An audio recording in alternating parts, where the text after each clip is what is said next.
यहाँ पर हम लोग कुछ आकृति देख रहे हैं और इन आकृतियों का हम लोग परिमाप और क्षेत्रफल का फॉर्मूला जो है, सूत्र जो है हम लोग लिखेंगे। ठीक है, तो सबसे पहले ये क्या है?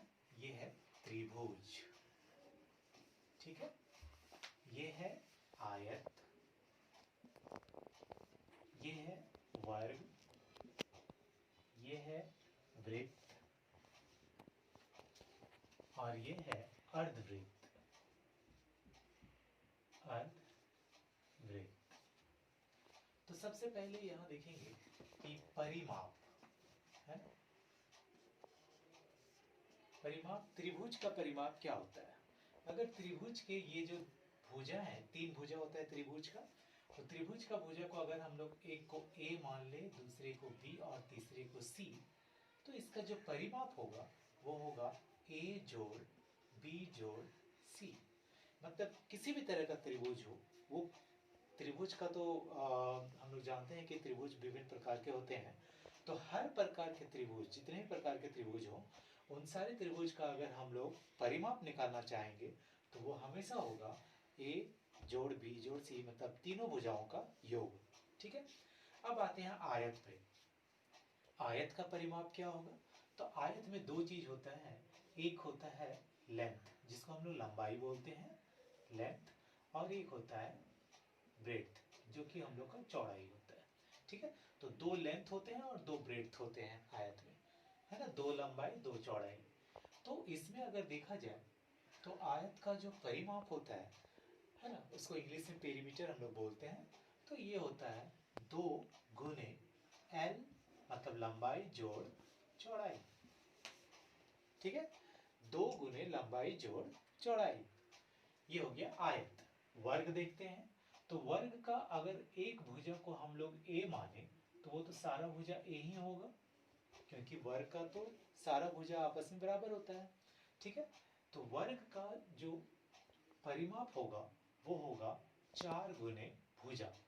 तो 4 गुने भुजा का मतलब 4 गुने ए, है ना, जिसको हम लोग 4a भी बोल सकते हैं। आगे आते हैं वृत्त में। तो वृत्त में क्या होता है कि वृत्त में एक इस तरह का हम लोग आर कहते हैं, जिसको आर को हम लोग त्रिज्या बोलते हैं। ठीक है ना, ये त्रिज्या होता है ना, radius. R for radius, English में हम लोग रेडियस बोलते हैं और हिंदी में इसको त्रिज्या। तो वृत्त का त्रिज्या से हम लोग उसका क्षेत्रफल या फिर उसका परिमाप निकालते हैं। तो उसके लिए फॉर्मूला है, वृत्त का परिमाप जो होता है वो होता है 2 पाई आर। अब ये पाई क्या है? तो पाई का जो मान होता है वो 22/7 लेके चलेंगे हम लोग। ठीक है, और अगर कहीं देखा जाएगा तो यहाँ पे इसका मान हम लोग 3.14 भी ले सकते हैं। ठीक है, तो या तो हम पाई का वैल्यू, पाई का मान 22/7 लेके चलेंगे या फिर 3.14, इन दोनों में से कोई एक वैल्यू। मतलब पाई क्या हो गया? हमारा कांस्टेंट टर्म हो गया। ठीक है, पाई का वैल्यू फिक्स हो गया। जिस तरह से हम लोग संख्या लिखते हैं 2 3 4, इस तरह से पाई का भी मान हम लोग को फिक्स होता है, जिसको हम लोग मान के चलेंगे 2 पाई आर, जिसमें आर वेरी करेगा। आर मतलब रेडियस, त्रिज्या। वो जैसा भी वृत्त होगा, अगर बड़ा होगा तो रेडियस का मान ज्यादा होगा और छोटा होगा तो रेडियस का मान छोटा होगा, त्रिज्या का मान छोटा होगा। इसी तरह से अगर हम लोग अर्धवृत्त का हम लोग देखें तो अर्धवृत्त का परिमाप का मतलब हमको सिर्फ यहाँ से यहाँ तक ही नापना है। ठीक है, तो अर्धवृत्त का परिमाप अगर हम लोग नापे यहाँ से यहाँ तक तो ये क्या हो जाएगा? पाई आर। लेकिन अगर अर्धवृत्त का ये पूरा यहाँ से लेके पूरा यहाँ तक मापे तो ये तो आर है और ये भी आर है, तो पाई आर प्लस 2r हो जाएगा अगर पूरा का पूरा लिया जाए, है ना, ये पूरा। तो इस तरह से हम लोग परिमाप का फॉर्मूला देखें। ठीक उसी तरह से हम लोग देखेंगे क्षेत्रफल। क्षेत्रफल का भी फॉर्मूला, है ना। ये क्षेत्रफल का फॉर्मूला क्या है?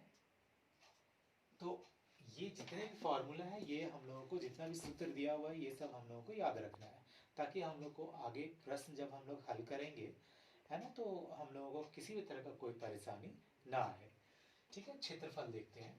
क्षेत्रफल में त्रिभुज, त्रिभुज का क्षेत्रफल क्या होता है?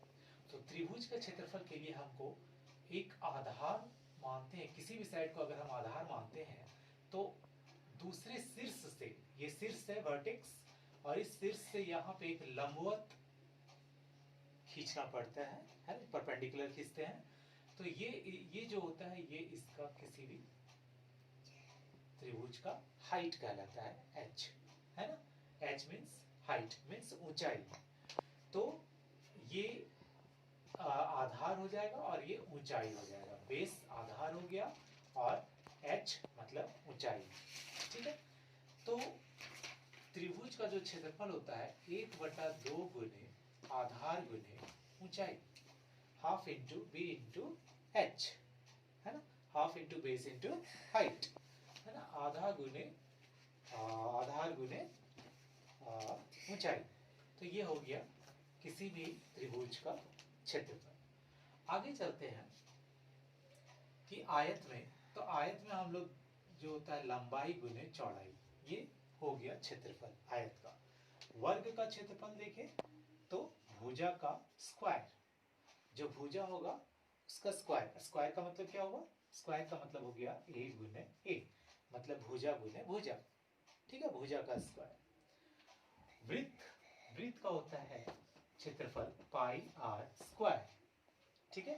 पाई आर स्क्वायर मीन्स कि पाई तो हम लोग जान ही रहे हैं, आर स्क्वायर का मतलब आर गुने आर, ठीक है। उसके बाद जो अर्धवृत्त है, तो अर्धवृत्त अगर देखेंगे तो पूरा का पूरा अगर वृत्त का क्षेत्रफल पाई आर स्क्वायर है तो अर्धवृत्त का क्षेत्रफल क्या होगा? पाई आर स्क्वायर बटा 2, क्योंकि ये तो अर्धवृत्त है ना। तो पाई आर स्क्वायर बटा 2, इसको हम लिख सकते हैं 1/2 पाई आर स्क्वायर।